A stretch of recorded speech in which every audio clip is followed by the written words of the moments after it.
Hey, what's up? My name is Sam, and this is my Kirby Superstar Ultra any % Tool Assisted Speedrun, or just TAS. Now, if you don't know what a TAS is, then strap yourself in, because here is a super quick crash course. So for the past few months, I've been playing this game on my computer through an emulator, using a variety of that emulator's tools to assist my speedrun. For example, I can pause the game, advance it, or rewind it one frame at a time, save my own checkpoints that I can reload whenever I want, and even read the game's internal memory to constantly display information like Kirby's position and speed, current boss health, and even what random events are about to happen. With these tools, I can basically put in whatever inputs I want whenever I want, and then have the emulator play those inputs back in real time. So naturally, I use these tools to create a perfect speedrun, to see what a person could be capable of in this game if they were literally perfect. And so, without further ado, let us begin. So while the game's busy making a save file or whatever it's doing here, I'd like to define what it even means to beat this game. Because it's a combination of sub-games, it doesn't really have an official end. So the community has defined any % as beating the Revenge of the King sub-game. To do this, we have to first unlock it, which requires that we also beat Milky Way Wishes, Revenge of Meta Knight, the Great Cave Offensive, Dyna Blade, Gourmet Race, and of course, Spring Breeze. And so with that, the very first ability we get in the entire run is Beam. Now you might want to get used to Beam, because we'll be seeing it a grand total of 0 more times after this point. Yeah, it's not actually good. The only reason we want it here is so we can eject it and use it as a projectile against this upcoming mini-boss. To get an actual good ability, we're gonna have to mix for it. We can get a mix by inhaling 2 enemies with an ability at the same time. By mixing, we start an ability roulette on the bottom screen that we can stop at any time to get whatever ability I want. And the ability I want is Ninja, which might come as a surprise if you've seen any previous TASes of this game. Ninja is an extremely versatile ability, which is funny because it really only has one good move, the dive kick. However, this move is insane. It doesn't just move down real quick, it also has some really nice horizontal speed. And interestingly, we can actually conserve that horizontal speed in the air by canceling the dive kick with a puff. By chaining these, we can get a pretty solid top speed for these big open rooms and a ton of aerial control for these small cramped rooms. Here, I pick up some invincibility candy, which is extremely good in a speedrun. It doesn't just make you invincible, it also makes you move like twice as fast and kills mini-bosses almost instantly. The candy I got here was just lying on the ground, but you can also get candy by mixing for it, like I did with Ninja. So you're gonna be hearing this music quite a bit throughout this run. Unfortunately though, candy doesn't do any damage to main bosses like these guys. But fortunately, Ninja's one of the best abilities at killing them on its own, so that turned out quite nicely.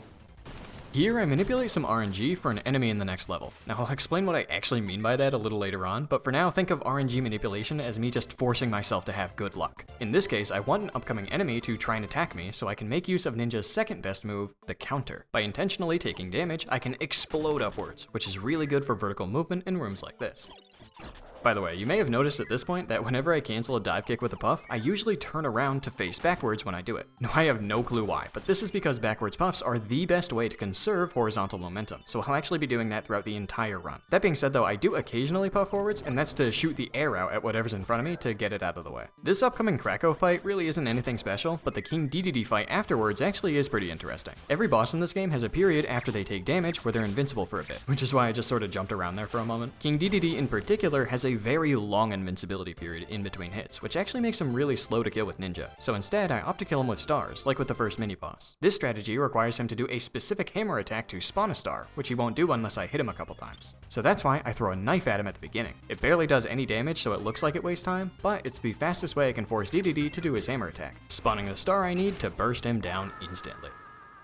Now usually, at the end of most sub-games, a really long, unskippable cutscene plays, and I don't think I have to explain why that's bad. But the thing is, you actually can skip the cutscenes by resetting the game. If you hold L, R, select, and start at the same time, the game will forcefully boot you to the title screen while still saving all your progress, so that's a pretty nice time save.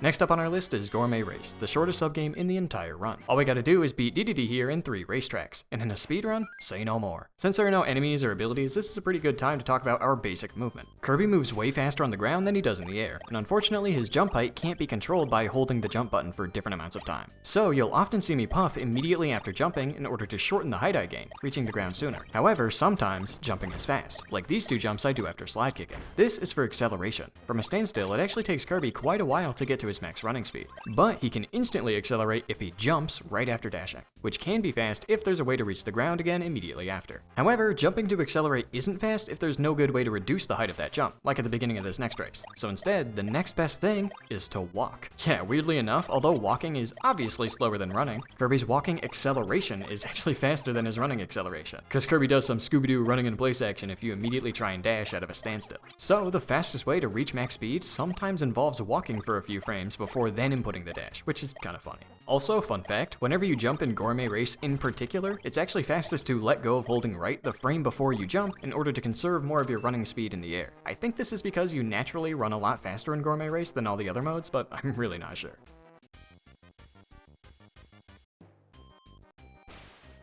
This next track supplies a good few abilities in the beginning, and in this case, I opt for Wing, which has some pretty sweet tech in a TAS. So what you just saw me do there is a move of Wings called Dive Bomb, which usually travels in an upwards loop before careening downward. However, you can actually cancel the Dive Bomb at any point in the move by flapping Kirby's wings. And so, if you extremely quickly use a Dive Bomb, cancel it at the peak of the loop, and repeat, you can get some pretty insane upward speed. These are, naturally, called Dive Bomb Cancels, or DBCs, and they make short work of this track, alongside the fact that Wing allows you to move through the air at running speed, which is super nice. Fun fact, DBCs aren't even Wing's fastest form of vertical movement. It has another trick up its sleeve that we'll see a bit later on. And another fun fact, vertical movement isn't even the only thing DBCs are good for, at least outside of Gourmet Race. So we'll be treated to some good wing action in this next subgame, the Great Cave Offensive. The main gimmick of the Great Cave Offensive here are these treasures, and 100% you have to go completely out of your way to collect them all. But in any percent, you can just whiz straight past them and beeline it to the end, which makes it go from one of the longest subgames to one of the shortest. Despite that though, the route to get through the subgame as fast as possible still manages to be pretty diverse in its abilities. Here, I transport this enemy so I can set up another mix, and like I mentioned earlier, candy is one of the things you can get out of the mix roulette, which gives us a nice speed boost at the beginning. And as promised, we start ourselves off with Wing. And now we can see the true power of DBCs. Simply incredible. Using DBCs to, oh by the way, see ya bonkers! Anyway, using DBCs for horizontal movement is very similar to using them for vertical movement. Except, instead of canceling each dive bomb at the peak of the initial loop, I cancel them even faster, such that every single dive bomb only has the chance to move Kirby forward. Wing is a little short-lived, however, as I have the perfect opportunity to switch off to a new ability, Jet. The main reason I need to switch here is because Wing isn't very good at killing bosses, but Jet on the other hand absolutely is. However, Jet also comes with the added benefit of being really dang fast. As far as horizontal movement goes, Jet's main strength is its ability to maintain a solid constant speed in a straight line, although you can ever so slightly adjust your height in between boosts. And, much like Wing, Jet also replaces Kirby's Puff with a different move, the Hover. It's not quite as good as the Flap, but it's still pretty good at canceling height from jumps, which makes Jet pretty solid at vertical movement as well. All that being said though, Jet is also a little short-lived here, because the main character of the Great Cave Offensive isn't Jet, Wing, or Ninja, it's actually Wheel, or more specifically, Wheelie Rider. The helpers in this game are, funnily enough, usually pretty unhelpful. However, the wheel helper in particular is amazing, as we can ride on top of them to access the fastest average horizontal speed in the entire game. But not only is Wheelie Rider just a really stinking fast ability, but it's especially nice as it's available through a helper. This means that Kirby can actually have his own ability that he can jump off and use at any time. Like this conveniently placed hammer, for example, one of the absolute best abilities for killing bosses. So with all that, you probably already know the drill for the rest of the subgame. I use my trusty hammer to mow through the bosses, and hop on Wheelie to travel the distance between them. I've got the best of both worlds. By the way, the boss that just got completely demolished there is called Computer Virus, and it's one of the most random boss fights in the entire game. Whether or not the boss becomes vulnerable, which abilities are available in between phases, and even how long this text at the end is all determined by random number generation, or RNG. Of course, everything still went perfect for me, and that's because I deliberately manipulated RNG to get perfect luck by doing specific movements throughout the subgame. But again, I'll have to explain how that actually works later, because now we gotta talk about Wheelie. One of the first tricks you'll notice is something called turn starting. When you're first starting to drive forward with Wheelie, it's usually faster to actually start driving backwards and then turning around as you start, which makes Wheelie do a little hop in the air. This gives us a big burst of speed as we start, which is pretty dang good. Another important optimization of Wheelie Rider, and actually every ability, is avoiding enemies. This is because running into enemies causes a thing called hit lag, which freezes you in place for a few frames. Luckily, Wheelie Rider has an extremely useful trick for this called holding the A button. For reasons that I may never understand, holding the jump button while on wheelie just completely deletes your hitbox. This allows us to just narrowly avoid enemies that we'd otherwise have to kill. And if we have invincibility candy, it allows us to literally pass straight through them. It's insane. And now it's boss time, and Hammer gets to come out once again to show its stuff. Hammer's main source of damage is this fire move, which is extremely powerful but also very slow. Luckily, we can make it a bit faster by purposefully taking damage to cancel its end line. And I would explain more, but Hammer's so fast that I have no time, so I guess we just have to move on. Another important aspect regarding wheelie that makes it faster for this subgame than just keeping jet is its vertical movement. It does have a double jump whenever you're not driving, which makes it pretty good for going upwards, but it also, for some reason, just falls faster than Kirby's base falling speed, which also makes it good for going downward, which we actually did quite a bit of. And with all that, we very quickly finish off the Great Cave Offensive, soft reset the game to skip another cutscene, and make our way into the next subgame, Dyna Blade. Now, as we've seen, at the beginning of most subgames, we usually have to travel a pretty far distance before getting our hands on any sort of ability. And even when we do, we almost always have to mix for a good one. Dyna Blade, on the other hand, immediately gives us Parasol. And yeah, this thing's insane. They made its aerial dash stupid for some reason. It goes so far, so fast, and it's so easy to conserve its momentum, it's crazy. Parasol also has a downwards dash, which is occasionally useful in situations like this, and generally with just getting to the ground faster so I can do more aerial dashes. Parasol also has a grounded dash, although it's a little harder to use than the aerial one, because it usually slows down a ton at the end of the move. But if you use it off of an edge, so you're in the air as the move ends, then it's actually somehow even faster than the aerial one, which is just dumb. Parasol also has a pretty interesting passive move, the glide. Not only does it provide some pretty solid horizontal speed in the air, but it also allows you to completely reverse all of your current speed in the other direction, which is something I did secretly do a couple times in that one ladder room where I was jumping back and forth. Alright, this is gonna sound like it's coming out of nowhere, but remember back when I said that Wing has a secret technique that allows us to move vertically even faster than DBCs? Well, this upcoming level has a huge minute-long auto-scroller that we would be able to skip if we can clip through this ceiling. So we're gonna do exactly that. First, we have to ditch Parasol to get Bomb and make a helper. When you make a Bomb helper, he spawns in with a lit bomb already in his hands, which we're gonna use to blow ourselves up. Before that happens though, I need to quickly mix for Wing and get into position for a little trick called a Wing Zip. Now, although I'd love to explain why that happens, we've got no time for that, because now we just have a useless bomb helper that I really don't need anymore. But luckily, there's an extremely convenient wheel pedestal here that I can manipulate the helper to jump into, turning him into another wheelie to zoom through the rest of the subgame. By the way, I lied earlier. I definitely do have time to explain how wing zips work, I just have no idea. It just happens that if you do a DBC, get hit by a source of damage with really high hit stun, like a bomb, and then hang in the air for a while without bonking your head in the ceiling or landing on the floor, then eventually Kirby just flies upward with insane speed. Fun fact, you can actually also zip downwards by timing the initial DBC differently, but I've never found a good use for that. Now, although we've already seen Wheelie Rider be really dang good on its own, it's even better when Kirby also has Wing, as we can utilize yet another really nifty bit of wing tech, flap canceling. Basically, if you flap Kirby's wings the frame after jumping, it actually doesn't send you up as you may expect, and instead sends you straight down at terminal velocity. This also works as you jump off Wheelie, which allows us to dismount and immediately remount him in order to come to an instant stop, which is fast for entering doors or quickly turning around.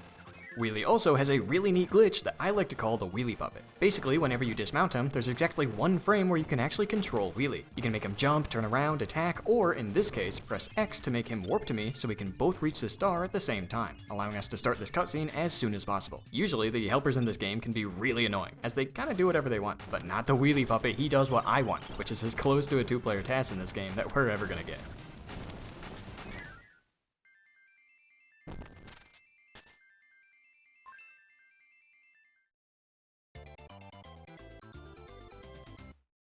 This next level is one of my absolute favorite segments in the entire TAS, as it perfectly showcases the strength of having Wheelie as a helper. Throughout this entire level, I constantly swap between using Wheelie for horizontal sections and Wing for vertical sections. It's like I'm combining two of the best abilities to get one super ability. It's so cool.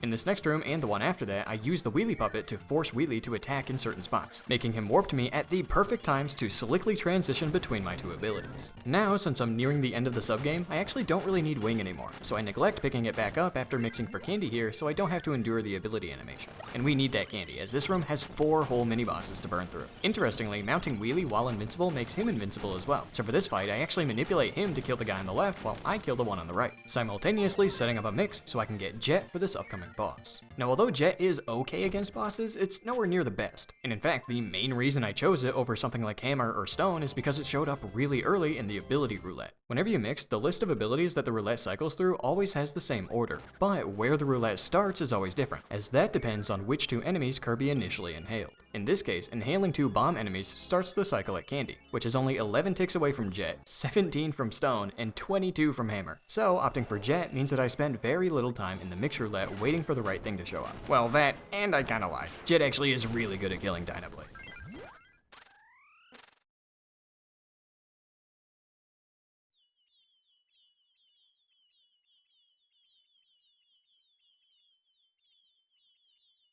Once again, I soft reset the game to skip the final cutscene and move right on into our next subgame, Revenge of Meta Knight. This subgame's gimmick is that it's chock full of cutscenes, auto-scrollers, and, weirdly enough, dialogue. Since we're going to be looking at it a whole bunch, this is probably a good time to mention the fact that I'm playing the Japanese version of this game. Interestingly, this is in stark contrast to actual speedrunners, who play this game on the Korean version. That's because Korean has the fastest text scrolling and not only the dialogue in this subgame, but also the computerized boss fight, which saves around 10 seconds over the course of the run. The reason I'm not doing that is because the Korean version also patched out wing zips, which save way more than 10 seconds. So Japanese is the fastest version for a TAS. Anyway, we start this subgame off like we do all the others, by mixing for a good ability.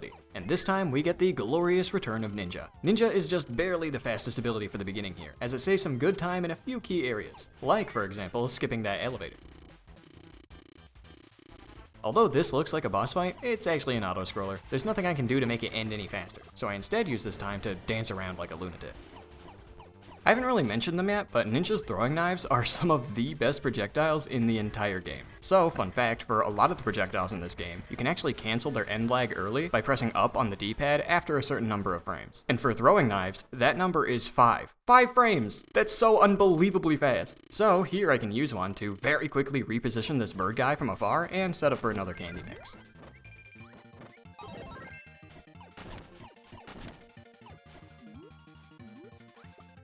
Now this upcoming room is the main reason I wanted Ninja. Swimming through water is usually extremely slow, but Ninja can abuse the underwater air pockets in this room to gain a ton of speed and then preserve that speed through the water by puffing, allowing us to just blast through.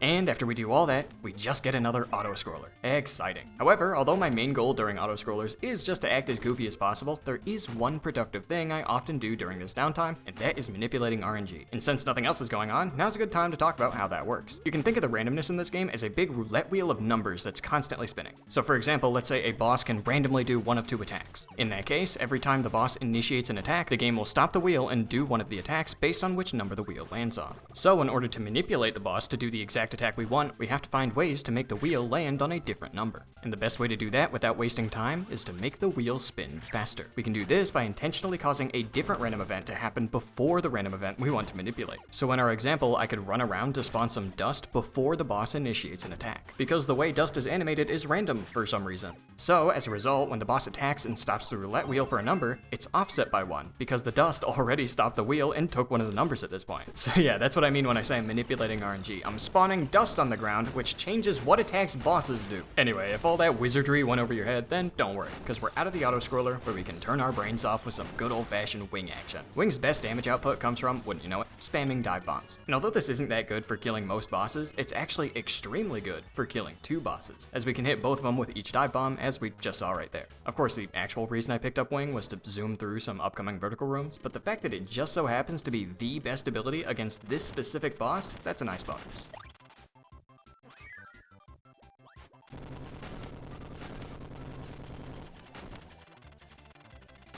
Here we come across yet another pair of bosses that go down incredibly quickly thanks to Wing, and I manipulate them such that they both die at the same time in the same place so I can set them up for a candy mix. And yeah, when I say manipulate, I do mean that all that goofy movement I did in the auto-scroller is what changed these guys' attack patterns. Because I'm trying to go as fast as possible, there's not always an opportunity to stop and spawn dust or something without slowing down. So sometimes that's how far in advance I need to do RNG manipulation.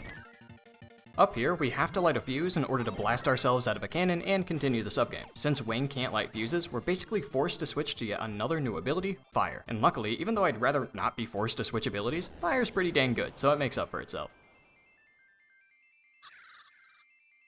Fire has two really good movement options, the fire ball and the fire wheel. The fire ball is the main one. It travels real far, real quick, and you can pretty precisely control its height, which makes it super versatile. The fire wheel, on the other hand, is a little bit more niche, but it still has its uses. Unlike the fire ball, you can actually preserve the fire wheel's momentum through a backwards puff if you use it off of an edge, which is good for more precise movements.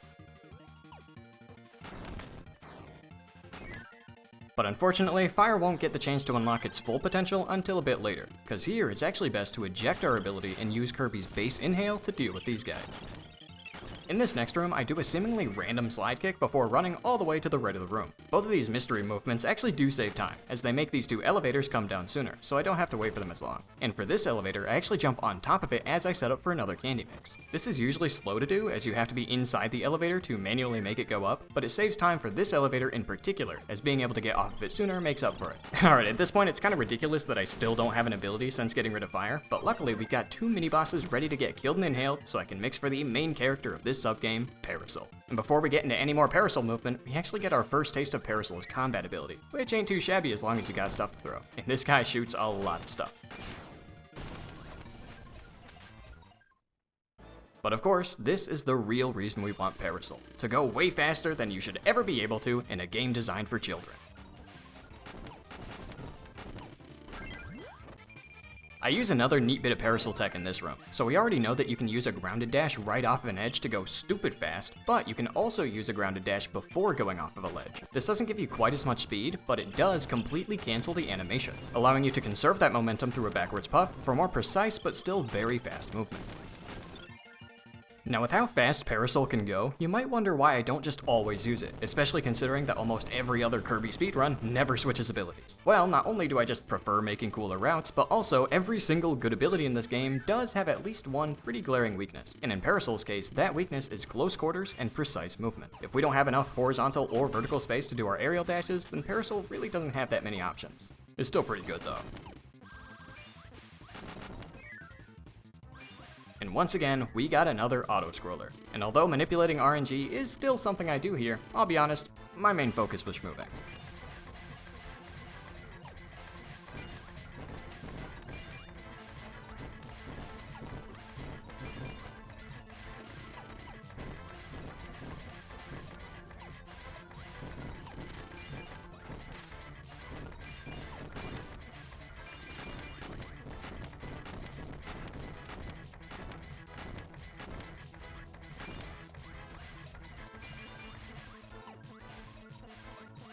Now, although you might think this is an auto-scroller, this one's actually a boss fight. I repeatedly hit Mr. Lobster with Parasol's most damaging move, the downward dash, while simultaneously manipulating him to do this specific attack pattern, which spawns a star to throw at him as soon as possible.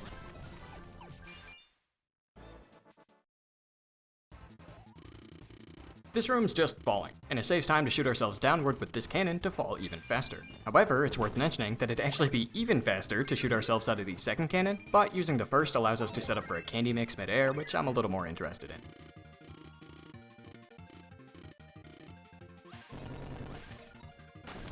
Now this room is really interesting. I can sort of break this button puzzle by using Parasol's massive hitbox to hit this button through a wall, but I can't do the same up here, which forces me to go out of my way to go down and back up this elevator to hit this button.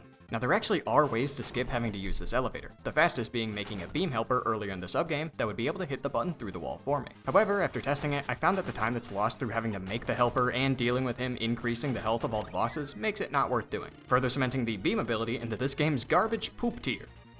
Anyway, this upcoming boss is called the Reactor, and he is really complicated. You can't deal damage to him normally, you have to hit him with his own lasers, so the only way to save time is by making him do these attacks as quickly as possible. This means manipulating the boss to always do the fastest possible attacks, like sending out one flamethrower instead of 3, or skipping the little searching animation whenever it sends out a laser. Additionally, it also means that I have to end these attacks as quickly as possible so the boss moves on to the next, which is why I destroy the flamethrowers as fast as I can, and I destroy the lasers the moment they shoot. So as you can see, even though I can't directly deal damage to the boss, it's still extremely important to come in with a good ability, as being able to start and end all of his attacks early saves around 10 seconds, which is an insane amount for a boss fight.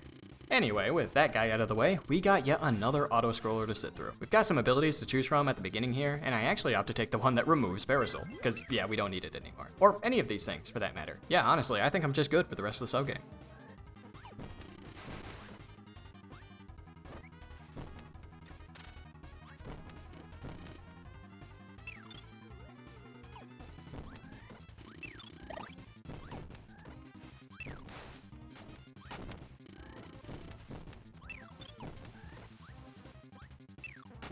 Alright, you got me. I'm not just gonna be running through the rest of the sub-game with no ability. Instead, I just wanted a very specific one. So I set up a mix right at the end of the room to get Plasma. This thing has a grand total of 0 good movement abilities, but what it does have is a whole host of high damage attacks that, with frame perfect mashing, we can just pump out like crazy. So an ability like this is exactly what we need to wipe this whole fight completely off the screen.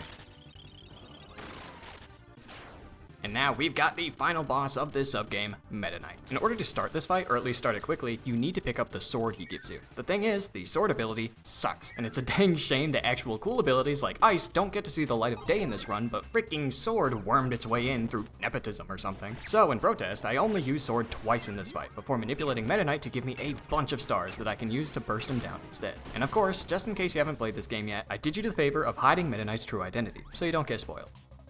We're not done yet though, we still have one escape sequence to zoom through before the end of the subgame, and this time, the game actually gives us a good ability. Unfortunately though, this will be the last time we get to see our friend the wheelie in this run. And in honor of all the work that he's done, I have one last bit of wheelie tech to share. Riding on downward slopes gives you extra speed, and jumping over upward slopes can avoid losing speed.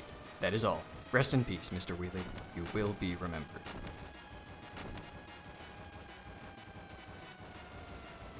Alright, we're finally out of there. Thank God, I hate that wheel guy. Anyway, the next subgame on our list is Milky Way Wishes. This subgame is unique in that Kirby actually doesn't have his copy ability, and you have to collect abilities throughout the levels. It's also unique in that you can choose which levels you do first. Now, if you're like every other speedrunner of this game, you might think that the best way to go about it then is to go to a really close level with a really good ability. Like that cloud planet I just went past, it has jet in it almost immediately. So then, why am I in the fire level? Well, as it turns out, sleep is one of the only abilities you can actually get in this subgame. So I find 2 sleep enemies, mix for wing, get hit by this lava to zip straight through the ceiling, and make my way to what is probably one of the last abilities you would have expected, fire. Because this ability deserves so much more than just being a fuse lighter. It's the fastest ability we can get in this subgame, and it has one of the highest average speeds in the entire game. And one cool bit of fire tech that I neglected to mention last time is the fact that the fire wheel can slightly climb up walls, which saves time in a ton of different places. Now if you're looking at all this and thinking to yourself, dang, fire looks real good, why are we only just now using it? Well, that's because fire actually has a pretty terrible weakness, and that is its combat ability. It blows. Its best source of damage comes from setting ourselves on fire, which takes forever to start doing, it takes forever to stop doing, you can't move during it, and it doesn't even deal that much damage. But the thing is, because this subgame allows us to switch between whatever abilities we collect at any time, we'll actually be able to mostly get around this weakness by picking up a better ability for bosses. And so, the next level I choose is the rock level. This place is absolutely full of mini-bosses, which means that we're gonna have to do our dang best at minimizing fire's main weakness here. For the first guy, I actually eject fire to finish him off, and then use the touchscreen to recollect fire after inhaling him, which is actually a really efficient way of dealing with a dead body. For this next guy, I manipulate him to jump in certain spots, which allows us to hit him in the air, killing him real quick too. This next mini-boss, however, has a bunch more health than the others, which means that we're gonna have to use our dumb Inferno move. But luckily, it's actually still pretty fast, because this is the fight that spawns Hammer, the damage-based ability that we want to collect. So, since we have to switch off of fire in the middle of this arena anyway, we really don't lose time here either. And finally, the 4th mini-boss in this room is this bug dude, which, get this, has a weakness to fire-based abilities, so he also goes down super quick. So as it turned out, fire's weakness really didn't slow it down too much, especially when the time in between the fights is made up for through its blazing fast movement. However, now that we can switch to Hammer whenever we want, there's absolutely no reason not to.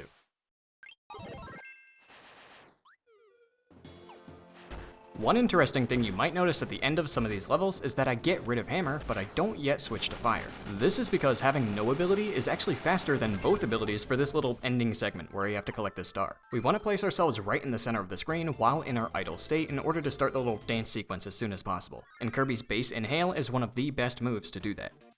Now at this point, we already have the abilities we want, so the order of levels that I complete at this point is solely based on the travel time between them and where I end up. More specifically, I want the last level I do to be as close to the top right of the map as possible, as that's where the final boss is unlocked.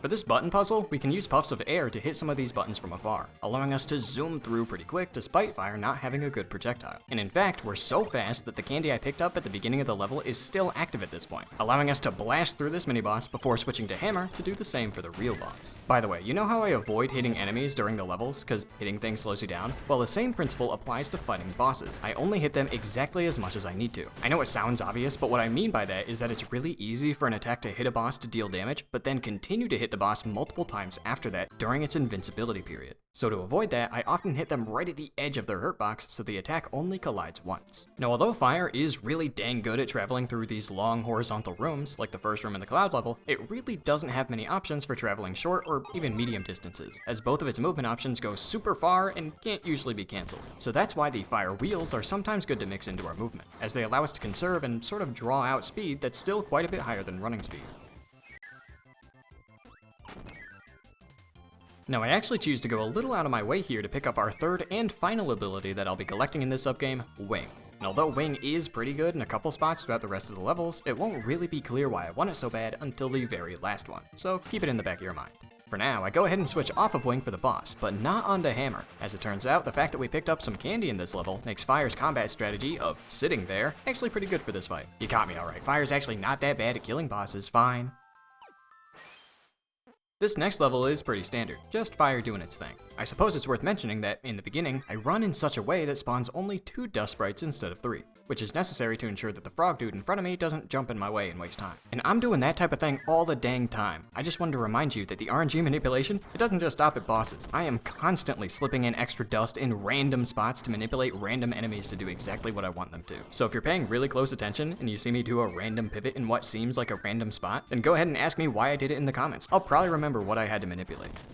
Anyway, for this level's boss, I continue my hammer strike by instead switching to Wing. Like I said, Wing's the best ability at killing 2 Wispies, and it's pretty good at the beginning of this next level too, so it's easily our best option. It's also worth noting that in this fight, I move in between dive bombs to manipulate one of the Wispies to shoot his air really high up, because it'll otherwise block the shockwaves from my dive bombs and waste time. I also make sure to end the fight at the exact center of the screen, so both Wispies die at the same time. Like I said, having Wing for the beginning of this level is pretty nice. It starts us underwater, and Wing is one of the only abilities that can immediately start moving quickly when emerging. Of course though, once we do that, it's right back onto fire. I guess I haven't really mentioned water movement too much, and the main reason is because there's really no way to speed it up. The best thing we can do is try to avoid having to attack, as it slows you down a bit. However, this next room is full of underwater air pockets, which do allow us to speed up. To do so, I deliberately take a couple damage boosts, cancel the hit stun by entering the air pockets, and then puff backwards to conserve the boost's momentum through the water, which is significantly faster than swimming. The upcoming underwater movement, however, isn't anything special. It just turns out that Kirby moves up extremely fast when he's puffed up underwater. Here, I use some seemingly random fire wheels as I'm falling down this structure, and this is actually something that I've been doing quite a bit with every ability, and that's canceling landing lag. Usually, when you fall for a long enough time, Kirby will bounce on the ground when he lands, which always wastes time. But if you use a move while you're falling, it'll reset that timer, so you can always land normally no matter how far you fall. And folks, we're officially back to using hammer for bosses. There's nothing too crazy here beyond the fact that I actually toss my hammer at him for the final hit. The hammer toss and fire swing both do the exact same amount of damage, but the hammer toss comes out just a little bit quicker, which sometimes makes it faster for the final hit.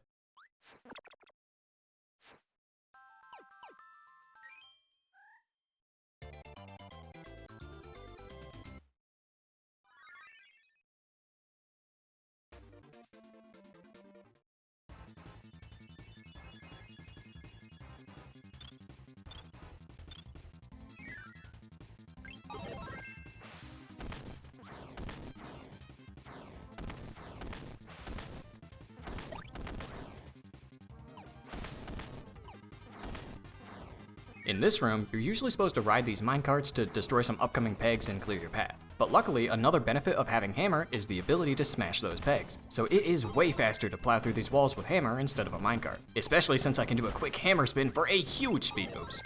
And finally, we've arrived at the point where we find out why I got Wing. Usually you're supposed to ride the warp star to get through this area, but with a quick Wing zip, we can get through the area on our own much faster.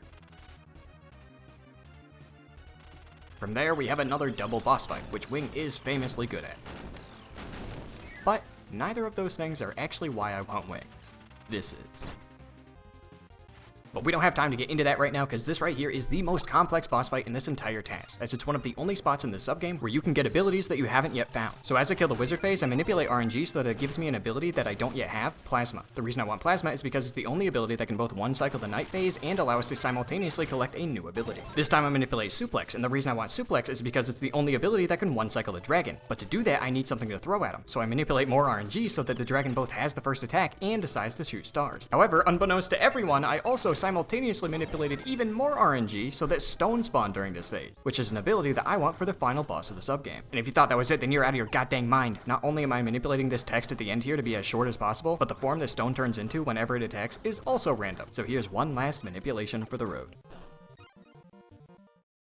In other words, I just got lucky.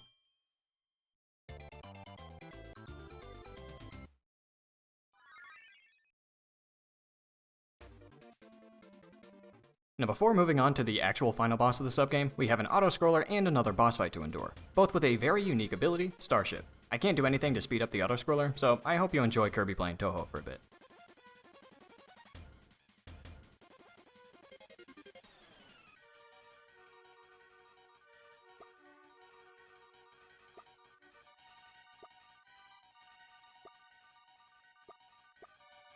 And now that we're in screensaver mode, I guess I can talk a little bit about Starship's nuance. Aside from the fact that this thing turns the game into a space shooter, the most interesting aspect of the Starship is how to maximize its damage output. Every time the Starship shoots, it fires 3 bullets in a spread pattern. You might think then that the fastest way to deal damage is to get real close and ensure that all 3 bullets hit every time you shoot. However, this actually isn't true, for since bosses all have that invincibility period, hitting with all 3 bullets at the same time would only register as 1 hit. So instead, it's best to move in a circling motion a little bit away from the boss, in order to hit all 3 bullets at different times, tripling our normal damage output. So with all that in mind, it's boss time. Although it might look like just another auto-scroller, it's actually not, as the speed at which the screen scrolls depends on how fast you kill these modules. The first and third don't matter, but the second and fourth both speed up the scrolling, so I destroy those as fast as possible. From there, the next module I destroy will make the screen start scrolling backwards, so I skip over 2 and then wait to destroy this one till this exact moment, so I can destroy this guy off screen before we start heading back. And at this point, I can finish off the 2 guys I skipped, both of which I left only 1 hit away from death.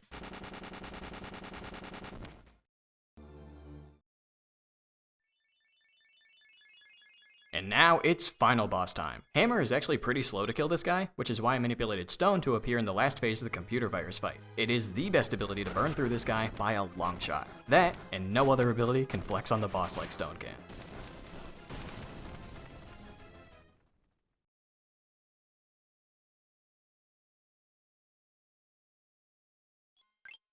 And we do one last soft reset to skip the unskippable cutscene and make our way into the last subgame of the run, Revenge of the King. This is it, folks, the final stretch. And what better ability is there to kick off this last hurrah than Cutter? Wait, what? Yeah, since we don't have a good opportunity to mix yet, we're gonna have to roll with Cutter for a short bit. Luckily, its downward dash actually makes it one of the best abilities we could have asked for in this room in particular, so I really can't be upset about it. But of course, as soon as we get the chance, we're switching right off it. Interestingly, I actually double dip on both of these enemies in order to mix twice, once for Candy and then again for Wing. This is because as a mini-boss coming up, the Wing kinda has a hard time killing quickly, so grabbing some Candy here to deal with the boss instead saves a small chunk of time.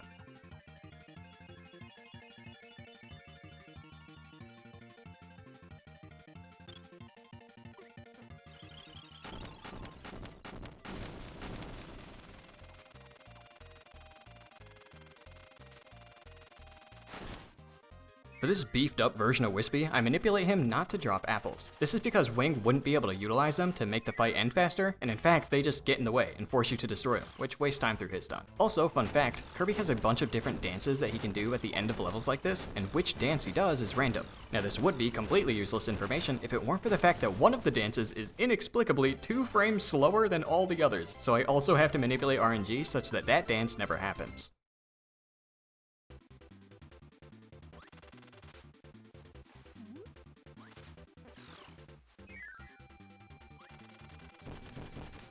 Spoiler alert, once we're done with this vertical room, Wing's job will be complete, at which point we will take the first opportunity to switch to the last prominent ability in this run, Jet. It's honestly insane how little I use Jet in this run, considering that it's pretty much the only ability that real speedrunners actually use. Although Jet's main strength is its very consistent average speed, it also has the ability to charge boosts, which we can then release either horizontally or vertically. In this case, for example, I charge up a boost while I'm falling, which I can then release to boost all the way back up. It's almost always worth charging up a boost whenever I have downtime, as fully charged boosts have some of, if not the highest speeds in the entire game.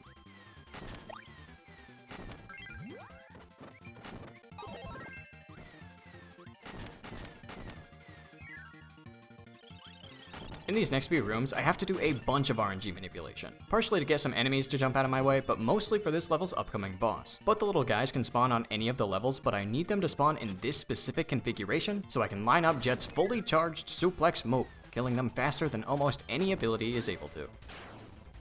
By the way, apart from ensuring I don't get the wrong dance, these little end segments are very similar to those in Milky Way Wishes, in that it's fastest to pick up the star as close to the ground as possible and as close to the middle of the screen as possible in order to start the dance animation sooner. Okay, this is gonna sound stupid, but one of Jet's biggest strengths is the fact that when you're charging a boost, little flames get shot out behind you, because these are some of the best projectiles in the entire game. This is mostly because they come out frame 1 and then can be cancelled 1 frame later, which is just a nerdy way of saying they're insanely fast. So it's very common to use them to either quickly shoot enemies or blocks out of my way, or deal chip damage during boss fights.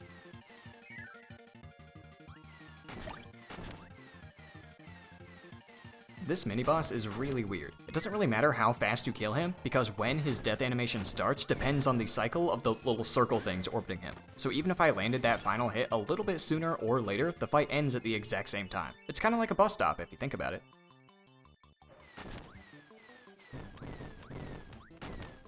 Up here we got some vertical sections, which Jet is pretty dang good at dealing with. Not only does Jet's hover have a pretty dang good top speed, but it's also good for canceling the height of jumps, which makes climbing up platforms even faster. Now this boss is also kinda weird. I need an enemy to throw at him, so I not only manipulate the fastest pattern from him, but I also barely hit him. This ensures that he spawns an enemy with as few slowdowns as possible. Also, here's a nifty trick. If you release a fully charged vertical boost immediately after jumping, it actually shortens the height you gain from it, kinda like how a flap cancel works. I use that here to grab this star with maximum falling speed to reach the ground as fast as possible without bouncing on the ground.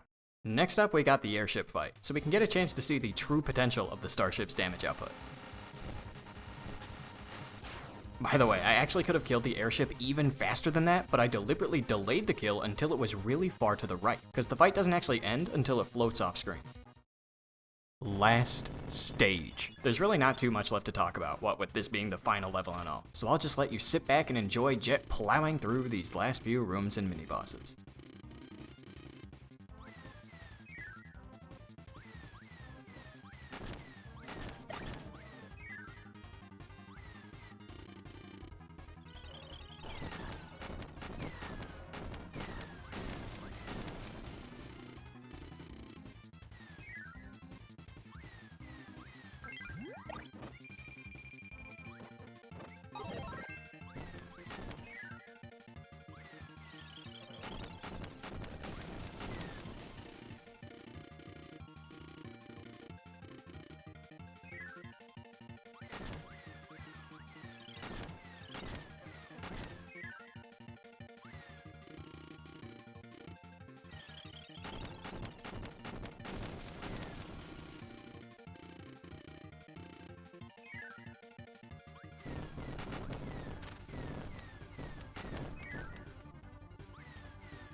And now for the final boss of the entire TAS, Masked DDD. The king himself would indeed be a pretty epic last fight if it weren't for the fact that he just gives you hammer right before it. And so, with one final bout of glory, Kirby Superstar Ultra has been completed, the fastest anyone's ever seen it. The final time is about 42 minutes and 11 seconds. TAS timing is a little bit slower, but who in the world cares about TAS timing? For reference, the current world record for this category by Clomie is really really good, and it's 48 minutes and 24 seconds. So yeah, this task is pretty quick. I also made it pretty quick too. It only took around 3 months, whereas my other tasks both took like a year. Although I did work on this one pretty much full time, so it still probably took a couple hundred hours to make. And before you ask, no, I did not forget about my promise to make the 100% Kirby's Return to Dreamland task. That's still happening. It's just taking a dang while. Turns out controlling 2 Kirbys at once is kind of hard. So be sure to hit that subscribe button if you don't want to miss that one. Though you can also check out my Patreon if you want to see more detailed progress on that. I'll release commented updates for every completed world, and everyone on screen, they're already watching. And before I sign off, I do want to give a couple quick shoutouts. First, a huge shout out to Simvio, and before you ask, no, this isn't Alex's alt account, they just look similar. But anyway, Simvio's made a good few tasks, improving some of my times in my old 100% run, which inspired me to come back and task this game again. Additionally, some small parts of this run, including some rooms in Dyna Blade, the beginning of Great Cave Offensive, and the last 2 tracks of Gourmet Race were directly improved by them. So again, huge props. Another shout out I want to hand out is to Williams. They've made a ton of tasks for this game ever since I made my 100% run, including an insanely cool arena and true arena task, and a helper to hero task for I think every single character at this point. So every time I got to a boss fight, I'd almost always look to a Squilliams run for guidance. And finally, I want to give shoutouts to Hartman, WaddleDX, ISM, Mug, Ben Hall, and Chuterix for all being old school taskers of this game that inspired me to start tasking in the first place. Without them, I simply wouldn't be here. And with all that, I've got nothing much else to say. Thank you all so much for watching, commenting, and enjoying, and I'll see you all next time.